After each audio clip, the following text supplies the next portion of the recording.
Welcome back to Christmas Eve's edition of the Real Country File. Well, 2023, what a year. Got some straw behind me, I hope it's dry. We kind of got it in the shed and baled dry, but there wasn't a lot of straw bale this year at all. I think it's probably the worst year on our farm for farming.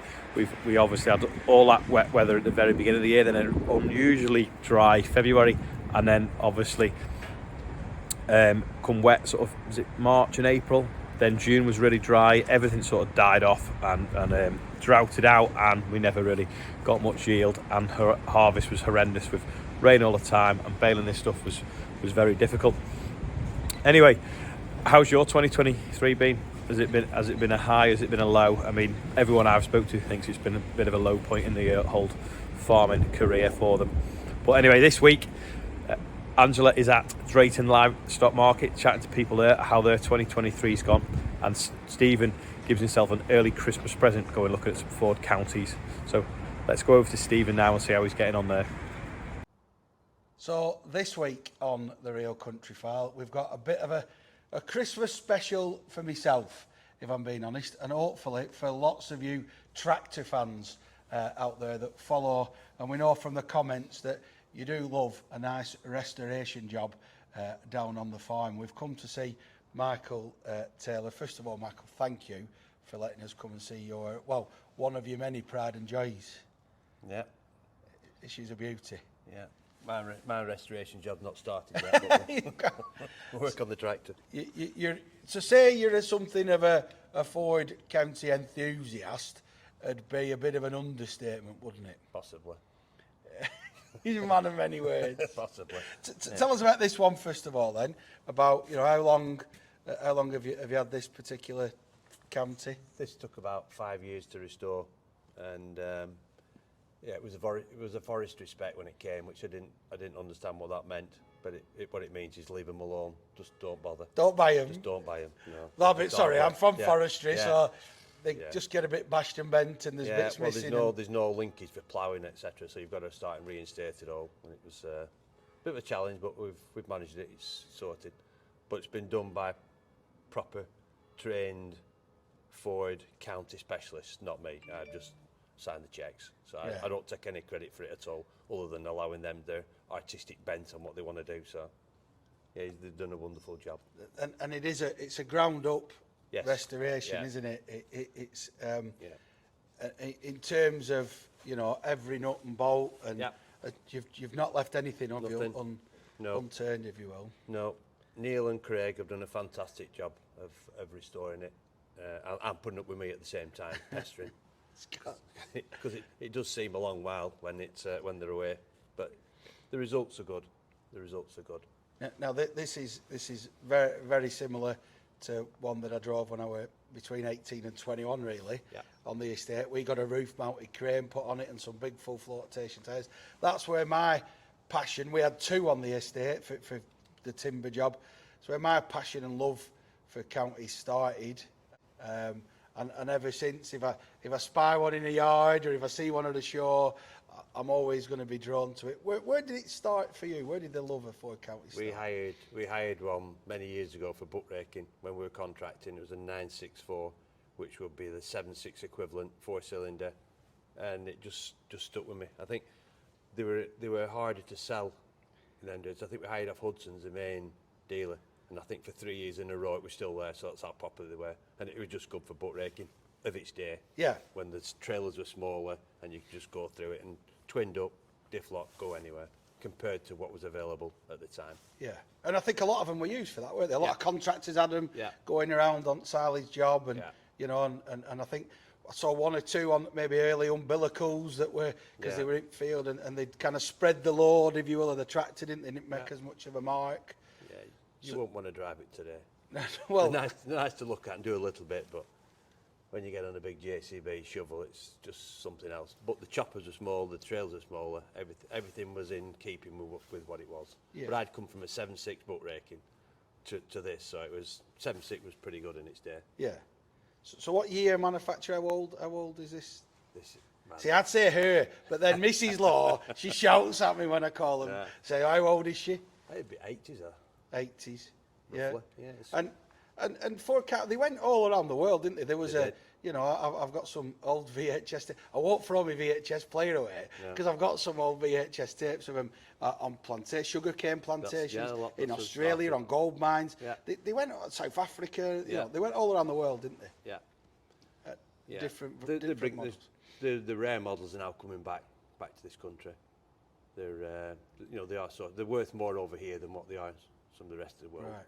But they're collected worldwide. I would suggest. Got a few, and you've got one in the shed that's come back from Finland, abroad, from Finland. Yeah, 2 from Holland.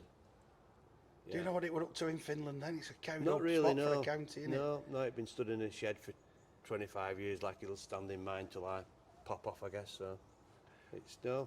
But getting worked on. That's the thing. There's bits of jobs to do on it. Yeah, bits of jobs. But that won't get restored. I don't think I'd live long enough at man hours that it takes to have them done. So no, that'll stay original.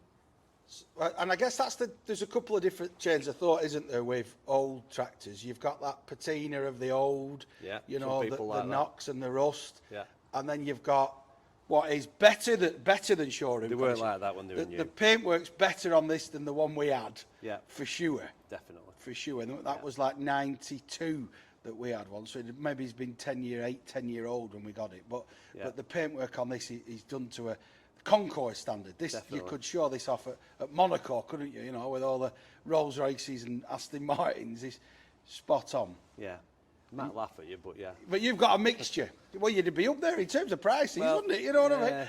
You've got a mixture of ones that are not going to be painted and kept the same, but restored for drivability.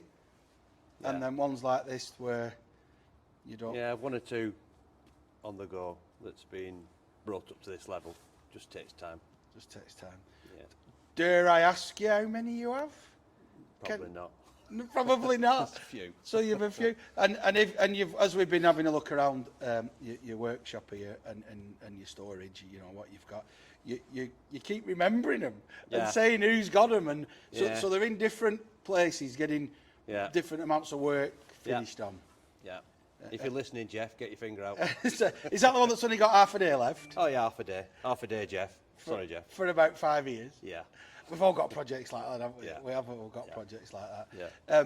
If you could buy any county that's out there, is there a unicorn that you're looking for, the rarest of the rare, or have you got them all, the ones that you wanted now?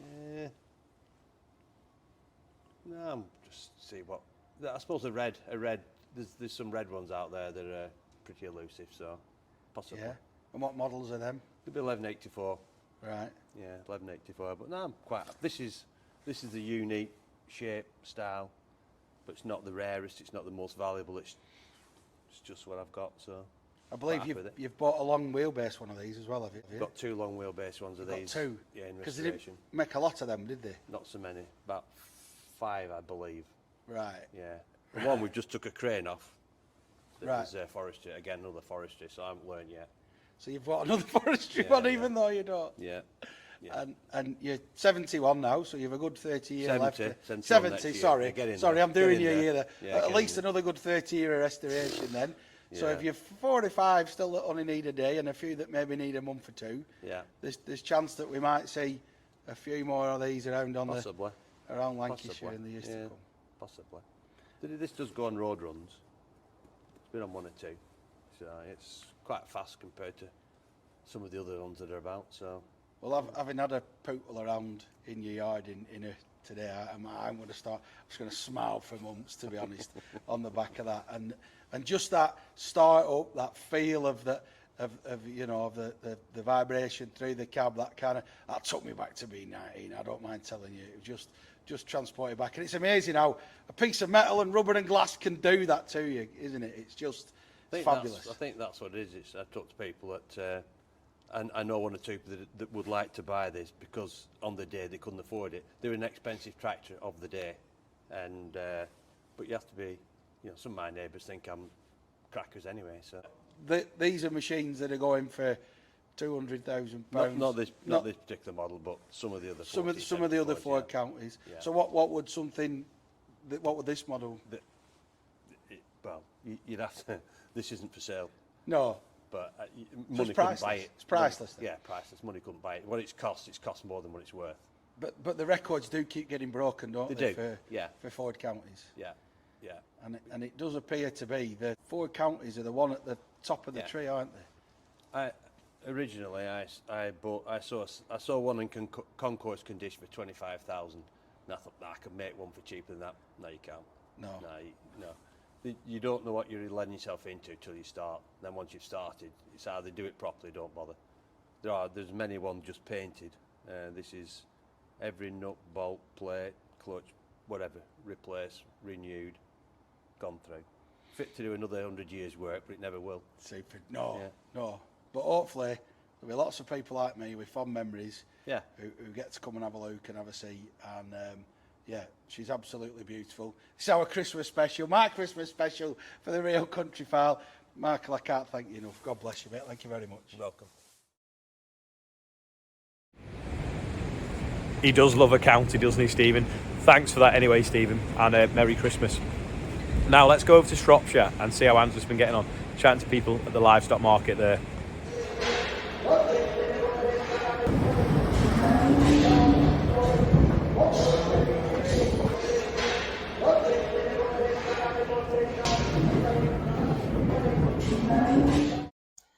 It's market day here today at Market Drayton Livestock Market. So I've come to have a look round and chat to a few farmers just to find out what the mood's been like generally, what their thoughts have been about farming in the last year and what their plans are for next year as well. To 1800 get me going and 1500.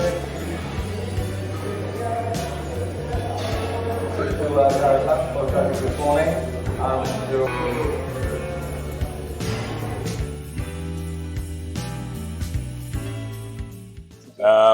Our single farm payment is probably going to drop by over half. So 3 years ago, we decided to put a free-range chicken shed up, which is now up and running, and it's been a good year this year. Last year wasn't so good, so that's how we tried to mitigate the single farm payment going. Yeah, so we've bought a case tractor for obviously straw chopping, for the beds. Obviously we loose house, so obviously no cubicles, just loose house and all. But no, How has that straw chopper made things easier? A lot easier. So we had a kid one, which was a mounted 3-point linkage, but now we've got a trails one, which is a lot easier. I can get around the farm easier. You know, chucked it further, so it's a lot less labour. And what are you looking forward to next year? So obviously bred few's own Jersey calves. Obviously try and get the genetics best we can, and obviously they'll be coming up into the herd this year. So hopefully, you know, they'll be grow and become part of the herd and calve them and sort of build your own herd, not buy it in. That's all I'm trying to do. So we bought a bulk tank and a heat recovery system, which has saved us up to around £300 to £400 and is more efficient. So how has the recent change of subsidies affected you? It's affecting everything from basic buy-in of machinery to how farming is going to go forward in the future for myself, really. The subsidies are dropping, so the uncertainty, basically rent a lot of ground, so it's putting that all in jeopardy as whether I want to carry on farming that ground. You know, it's things are very uncertain, and going forward I'm not outlaying money on things that I would do otherwise. Long term, it is going to make a vast difference to our incomes, and we won't have the money to spend in other latch-on industries, i.e. machinery dealers, agriculture merchants. We aren't making it, we can't spend it. Dairy farming in Welshpool has been quite difficult because the water has risen earlier than normal from the river that goes into the Severn, and so half the farm's underwater periodically, and it just takes ages for it to go down again, and with the amount of rain we've had it just keeps coming. How are you going to cope with that sort of on an ongoing basis though? It's a normal process, it's just the amount of rain this year has made it harder, and the other side of the farm is on a hill, so we actually can manage quite well. But for the poor farmers of sheep, I do worry for them because they're constantly moving them because of the water levels. Investing in a new shed for March next year. Right, so you must be feeling quite confident about the future in farming generally. Yeah, the last 12 months has been difficult with the low milk price, but mainly family labour. You get by, but a higher milk price would be appreciated more. Yeah. It's very difficult to find staff these days. You do need a good boss, but also it's like finding the staff, because there's a lot. The older generation, they're all retiring now, and the younger generation, it's hard to find them. Prices of calves have been a good price. Beef, the finished beef are exceptionally good price this year compared with other years. Corn has come back a little bit, but it's still far too expensive now. So, as a roundup of the day at Market Drayton Livestock Market here, I'm here with John T, who's one of the auctioneers. So, 2023, what's it been like, and what are you thinking about? How confident are you for next year? I think 2023 has been a fantastic year, particularly in the livestock market. Trade has been phenomenal across all sections. Sheep have stayed good majority for the year. Beef and store cattle have been as good as they've ever had for a year, to be honest. Calves started a bit low and have picked up to unbelievable rates towards the end of the year. Dairy cattle have been a bit hit and miss with the way the milk price has gone up and down. But overall, you know, the market itself has been as busy as ever. Throughput is at a record level this year. And I suppose next year we want to just do the same. You know, if we can keep particularly growing that throughput in the livestock market, getting new customers to come here, new buyers from further afield, then, you know, it benefits everybody. So you're finding that farmers are actually fairly confident about the future? There's a lot of confidence about. There is a lot of confidence about. I think this time last year there wasn't much confidence at all. There wasn't a lot of forage about. Feed prices were very, very high. But everything sort of just settled down a bit. Everything seems to be a lot more affordable. There's a lot more subsidies about now. There's growing confidence again, I think, everywhere. And, you know, going forward, I think farmers have got hopefully some confidence that, you know, the trade's going to stay level and they can progress forward with the business. Excellent, right. Well, let's see, and I fingers crossed that all comes to fruition. Fingers crossed. Yeah, right. Well, thanks very much. No problem at all. Thank you.